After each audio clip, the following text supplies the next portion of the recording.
Today we're doing a mill run, and it's the first one after winter for early spring. The cattle will be starting to come back onto the waters sometime in the next few weeks because we haven't had rain now for the last 2 or 3 weeks. Yeah, so we've just seen a little mob of cattle. There's probably about 30 there standing around in the shade of the tree, and they all look pretty comfortable. There's one scrub bull mixed in with them that we don't really want and don't like and don't know where he's come from. He's probably come over the fence, but not unusual to see one that is very undesirable mixed up with your herd. Hey, we've just arrived here at Bullfrog Pool, and just a little crab hole, holds water after rain in winter time for a couple of months, and there's still a bit of water in it, not a lot. But going by the tracks, there's not a lot of cattle watering here either. But there's probably water in this, drinkable water in this, for another probably 2 weeks. It's starting to warm up now into the second half of September, and day temperatures are up into the mid to high 20s. So I reckon there's probably a couple of weeks worth of water left there. It's not very deep, but they'll start walking into it and fouling it up, which will make it pretty much unusable. When the pools get low, it's a bit boggy on the bank, and you might get a cow down that gets stuck, especially in dry times when the cattle are a bit weak. Right now there's no issue with that, but sometimes, when it's a bit drier, you've got to check your pools and make sure that there's nothing bogged, because they do get down and come in for a drink and they're a bit weak and get stuck in the mud. So we're just doing a bit of a lap around the mills and making sure everything's spot on. As summer comes on and the heat comes on and the pressure comes on to the windmills, we got to be ready. Right now I've got to get up there without falling off. It's not always as easy as it looks either, getting up onto the platform. It's all right when you're young and fit. When you get old and buggered, it's not always as simple. All right, we're here. Now I've got to undo the nut on the lid on the hat of the windmill. We'll take that off to check the oil level. A bit hard to have a camera up here doing this at the same time as I'm climbing up, so you're gonna have to bear with me a bit. This is the very top of the tower, and the engine or the motor, which is this part here, that has a hole in the bottom of it, which is not the right size, but underneath here there's a hole, and that slips over the top of this shaft. So there's a hole up there in the bottom of the engine that drops on the top of the stub tower, and that allows the head of the windmill to rotate 360 degrees, so it's always following the wind. Here's another set of reefing gear. They bolt onto the stub tower down at this point here. It's these little ones. It's a different stub tower. This is a 4-posted stub tower. This would have come off. That's a 3-posted stub tower, but the reefing gear goes onto the stub tower like that, and when you pull the lever down to turn the windmill off, it lifts this whole part here, which is that bit that moves up and down. It lifts it up, pushes on. This bit sits over there around the stub tower, and it rides on that ring there. So what happens is pull the lever down to pull the windmill off, lifts all this up, pushes this part up, and makes the tail pull in at right angles to the head. Now, because I haven't got one assembled, it's a little bit hard to explain that, but I refer to the reefing gear, which is what that is. I refer to the stub tower, which is what that is, and this is the actual motor. Now, this is not the right size hat, but we'll just take the hat off, because that's what I did when I was up the tower. Has a big wing nut on the top there, and this is the workings. So this is where the main fan bolts onto. That rotates, and as the wind blows and rotates it, it has these pitman arms in the main cogs, or sprockets cogs, and the secondary shaft cogs are here. So it's geared down, and as the wind blows, the offset pitman arms work up and down, And the main rod of the windmill, the head rod comes out of this hole here. The cotter pin goes through there, goes down through that hole there, and the whole rod that's moving up and down that makes the windmill, that makes the pump is part of that. So that's how it works. So what we've got here is the two pitman arms. When you're inspecting a windmill, you give them a twist and make sure that they're nice and firm in the main cogs there. You check the main cogs that they're not too badly worn, because the tops of these teeth gets razor sharp. They'll wear to a very fine point before they strip. But you check them, you grab that, give that a wriggle, you give these a wriggle. And these are the oil rings. Now, when this is full of oil, which it's not, as the cogs turn, they pick up oil on these teeth. They touch on these rings, put oil onto these rings, and you can see as I'm going, it's turning that ring. It's supposed to sit in that groove there. And the oil from the cogs gets onto the ring, which then drops into that gap there, and it lubricates all those points of pivot all across there, and the same on this side. So watch this ring here again. As it comes down, there's oil coming up all over these cogs. See how it turns that ring? And imagine the windmill's going around a lot quicker than I'm turning it. So it's distributing oil very cleverly up into this top section here, and ends up with oil on here. That's the guide. Make sure everything goes up and down straight, and that's pretty much the workings inside a windmill head. Okay, now we're going to check to make sure that obviously there's oil in there and the oil level's pretty right. Pitman arms are functioning, not loose in the main sprockets or the guide pulley. The oil rings are turning. Doesn't seem to be any play particularly anywhere. I'm just going to stop the windmill.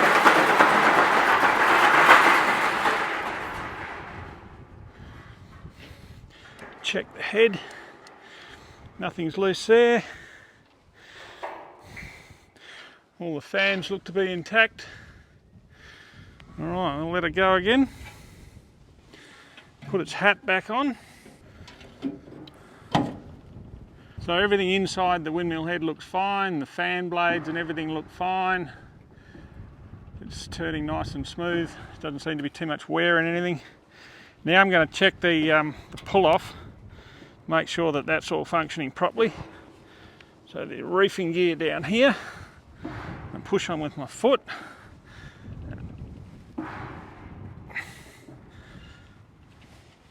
It's moving.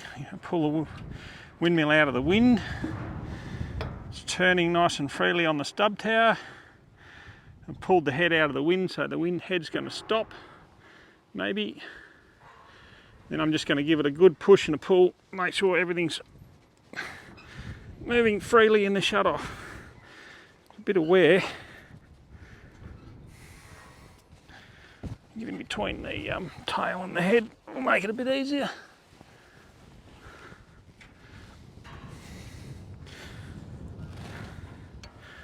Yep, that's pulled off, or pulled out of the wind where the tail is parallel with the actual fan. The fan's the round bit with the blades in it. When the windmill pulls on, does that. It's not pulling all the way on, it's only pulling halfway on because it's pulled halfway off on the hand lever down below. But the tail, which is in my right hand, always follows the wind, and as the windmill pulls on, it allows the head to turn at right angles to the wind when it's full on, which is not now, it's only half on. But that allows it to catch the wind and turn properly. Anyway, everything looks good up here. So now we'll see if we can get down without falling off. This here is a 22,500 litre poly tank from Coerco. Used to be Rapid Plastics in Dalwallinu in Western Australia. These are our preferred tanks, not necessarily the size. Not many cattle watering here, so this area might only be 50 cattle watering, so one tank is generally enough storage. But the poly tanks like this are our preferred tanks. Very easy to transport, very easy to install. It's just dropped on the ground, I should say. The poly pipe with a ball float inside, it's coming from a borehole not that far away. So this trough's running over, the ball tap's not shutting off properly, and we've got to have a bit of an inspection. So the first thing we're going to do, you're going to pull these two split pins out, a pair of pliers, and pull those split pins out, and we push down on the ball tap and let the clack drop out the bottom. Then we'll have a look at that, and it actually doesn't look that bad, but for some reason we'll see if we can turn it over. It might have already been turned over once, so we'll just lever the rubber out.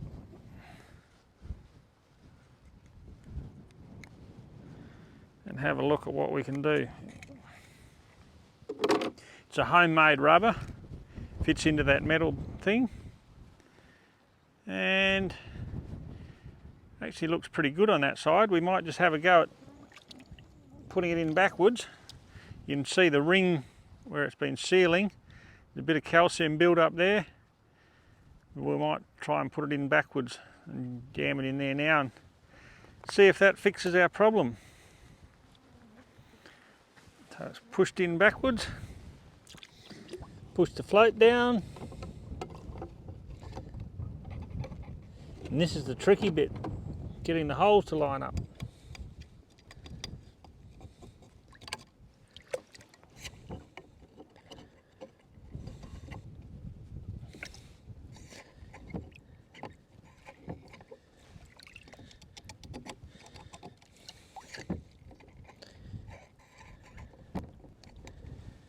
I think we've got it.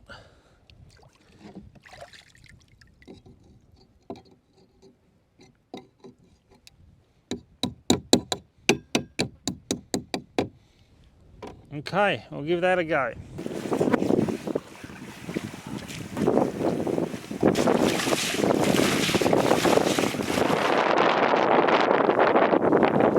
Okay, so we've just cleaned the trough out after swapping the plunger clack over. And just making sure it shuts off, and it does, so we've had success.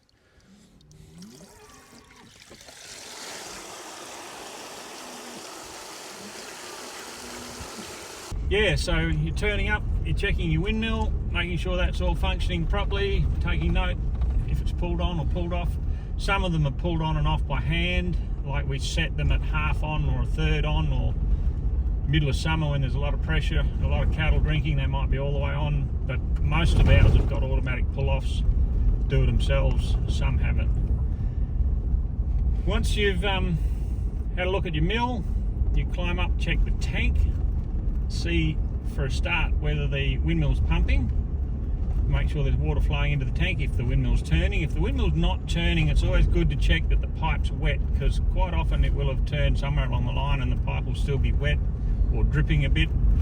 It's always good to see how good the flow is and whether the windmill's pumping correctly. So it's always good to have a bit of wind and the windmill's turning when you turn up, gives you a better idea how things are going. But if the tank's full and the pipe's wet and dripping, you'd assume that it's all pumping. So on Chulla Station, we do our mills in three separate sections. We do what's called the Windmill run, because Windmill Station used to be a station in its own right, and we bought that some years back now and joined it on with Chulla.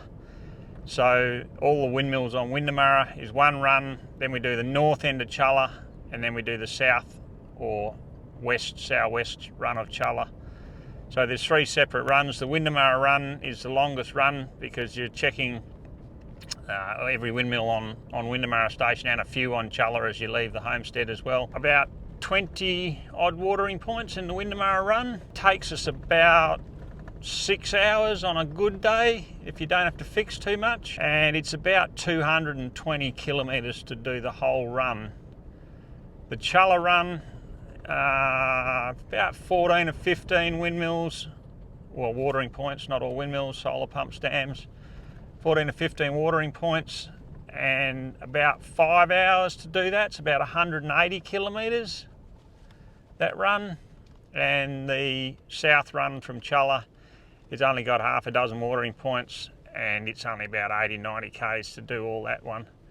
So three separate runs, usually done a day each, although not a full day. Gives you time if you've got something broken down, a windmill not pumping, a solar pump needs fixing, something going on. Usually if you leave early enough in the morning, you can get back and repair in the same day what you need to do. We're looking at a cotton bush.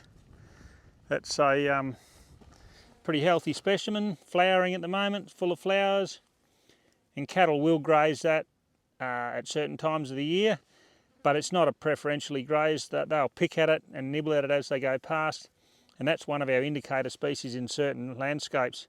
That when the cattle start grazing this, we know that it's time to move them on or lighten off numbers. It's one of our indicator species. You've got Troughs. Try and find one. Yeah, that's not a very good. Here's a better species. This is pretty much unpalatable. It's hardly grazed at all. But this little fella here, that's a golden blue bush. That's very highly palatable. So that's one of the little bushes that's preferably grazed. You've got the flannel bush, which is this one here. That's flannel bush. That's grazed, not preferably. And then you've got some grass species here which are quite heavily grazed, and that's a pretty common sort of grass in this part of the world. You've also got a cider, a ground running, I think it's prostrate cider, this little fella here, which is also fairly well grazed. A bit more grass, starting to run to seed, and obviously the wildflowers as well. So this is just a little, here's a golden blue bush, there's one over here. This one's a bit better species. So, yep, that's it. Full of seeds, absolutely chockers. Cattle, if a cow walked past that, they'd be into that now once the grasses are all gone. There's a cattle pad right here I'm standing on. You can see that cattle pad coming down the road there. Plenty of grass around at the moment, so they're eating that first and the wildflowers and things like that, but once that's gone, they'll get stuck into these couple of fellas here. And a sago bush, this one here. Not highly palatable, but certainly grazed as well. Cattle will eat it. Then you've got samphire over here, which is not grazed at all, not palatable at all. So that's a samphire bush. And the little everlastings, the little white flowers. Okay, this little purple guy here, that's Palatable. You can see his leaf right there. It's a succulent leaf. And the Aboriginal name for that is junga. And that is also quite very highly palatable, but it's not really, cattle have a bit of trouble getting onto it because it's so short, and the succulent leaves are ground running. Kangaroos and small stock like sheep and goats will eat it, but cattle have a bit of trouble eating that because they can't get their tongue around the leaves. They'll eat the flowers off the top, but that's Palatable. And some might question, if you've taken note, that I'm driving a 300 series cruiser. That's not the common mill run vehicle. It just happens because we're doing some audio and videoing today. There's three of us, and three of us jammed across the front seat of a old Land Cruiser. Wouldn't be much fun for 6 or 7 hours, and also carting the camera gear around. We need it not to be dusty in the back of the ute or anything. So we are doing the mill run in the 300 series today, and that is not normal. So if you're asking the question, why is he doing that? I've answered that for you.